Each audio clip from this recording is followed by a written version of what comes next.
Kumusta guys? Welcome back sa ating channel.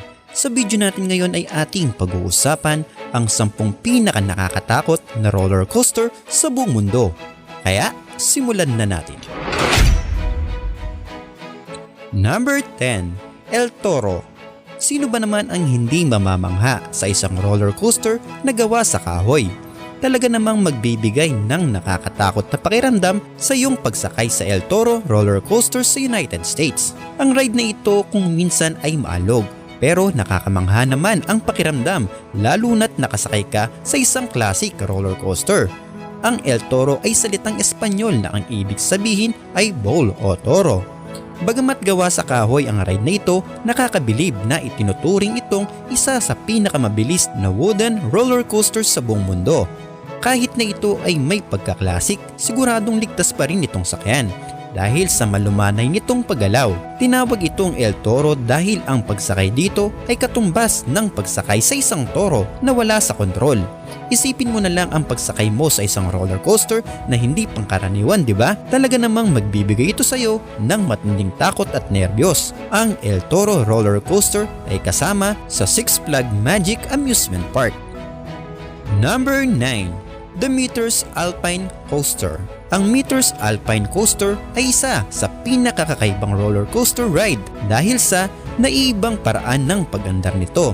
Ito ay umaandar pababa sa gilid ng bundok.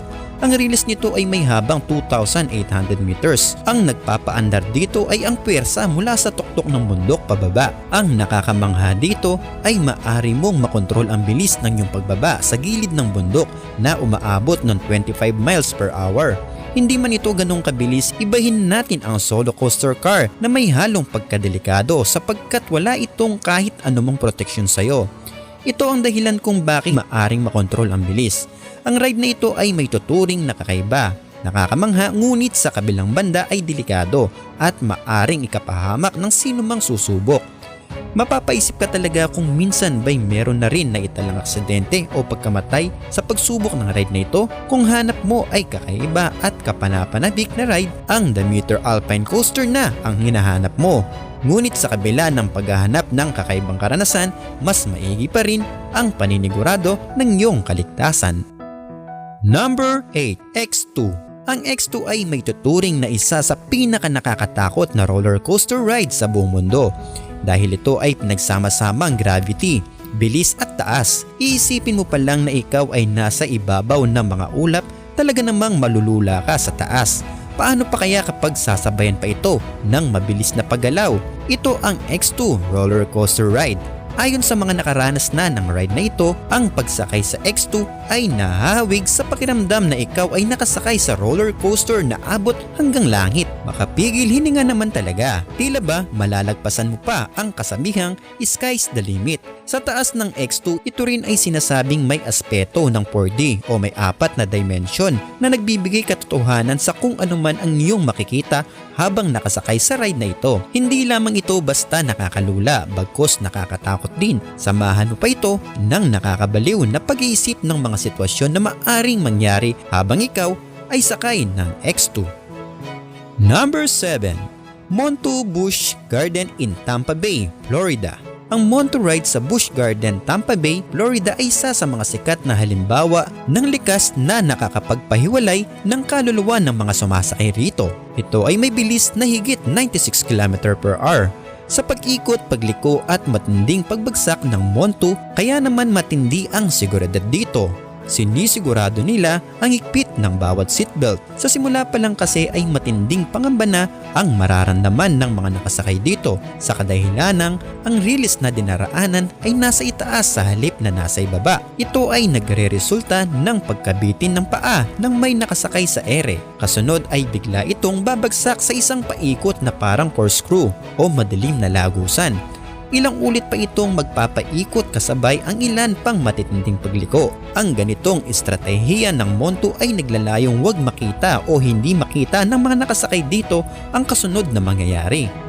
Number 6. Takabishi. Ang Takabishi Ride ay matatagpuan sa Japan. Ito ay gawa sa bakal na mahawig sa Fuji-Q Highland. Naging kilala ang Takabishi dahil ito ay tinuturing na pinakamatarik na roller coaster sa buong mundo. Ang Takabishi ay may anggulo na 121 degrees. Ito ay may haba na higit 1,000 metro at natatapos sa buong ride sa loob lamang ng 2 minuto. Nag-uumpisa ang Takabishi ride sa isang madilim na parte at mabilis na pagpunta sa isang madilim na lagusan na may bilis na 100 km/h. Idagdag mo pa rito ang nakakahilong paikot na riles, paakyat sa tuktok nito na may taas na 43 meters. Ang karanasan dito sa Takabishi ay magpaparamdam sa iyo na tila ba hahampas ang iyong muka sa lupa sa sobrang bilis ng pag-andar ng ride na ito.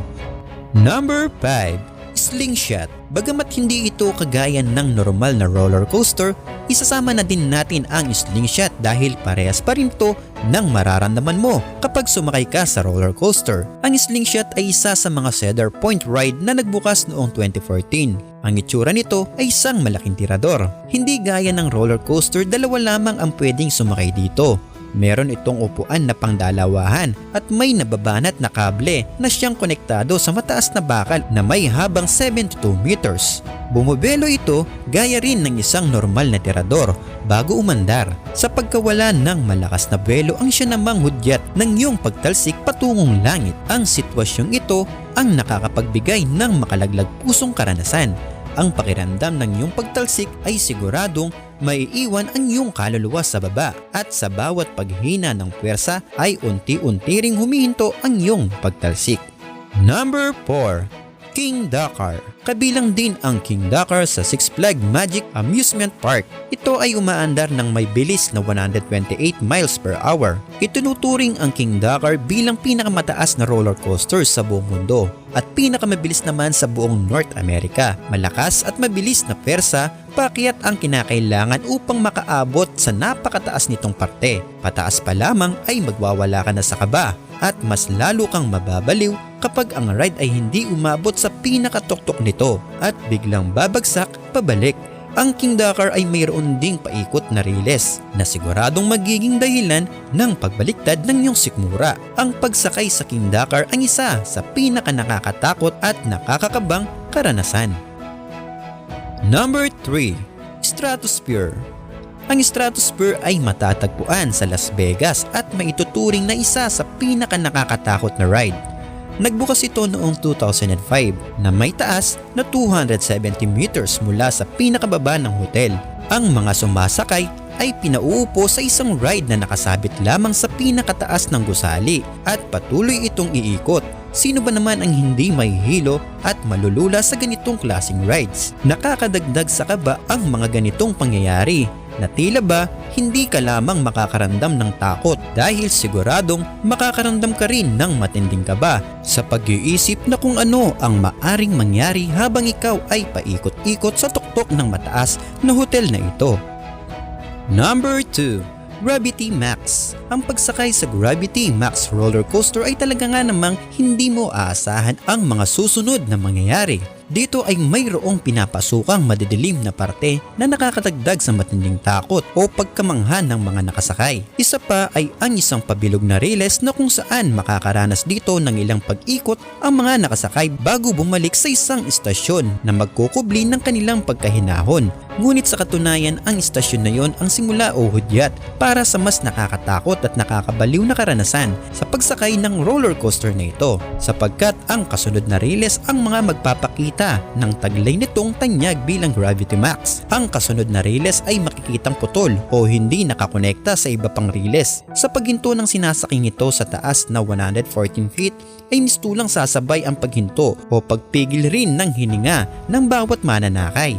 Ang ganitong uri ng pagbagsak ang magbibigay ng natatanging karanasan sa mga nakasakay upang maramdaman ang pakiramdam na tanging sa Lipaw Land Discovery World lang mararanasan. At ang ating panghuli number 1. Formula Rossa.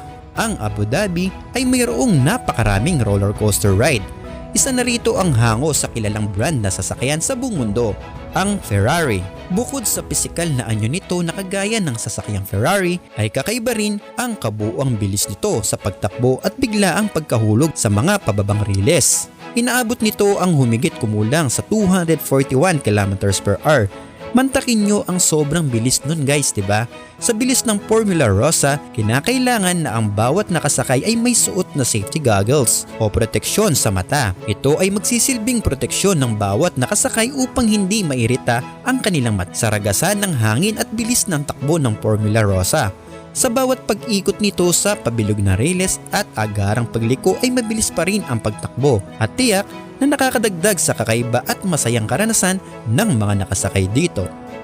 Sa ating mga tinalakay, alin sa mga ito ang nais mong subukan? Well, i-comment mo na yan sa ating comment section sa baba para malaman namin. At dito na nagtatapos ang ating talakayan. Panoorin mo din ang mga video ito na tiyak na mag-e-enjoy ka. Once again, this is Kuya Kim TV and thank you for watching. God bless.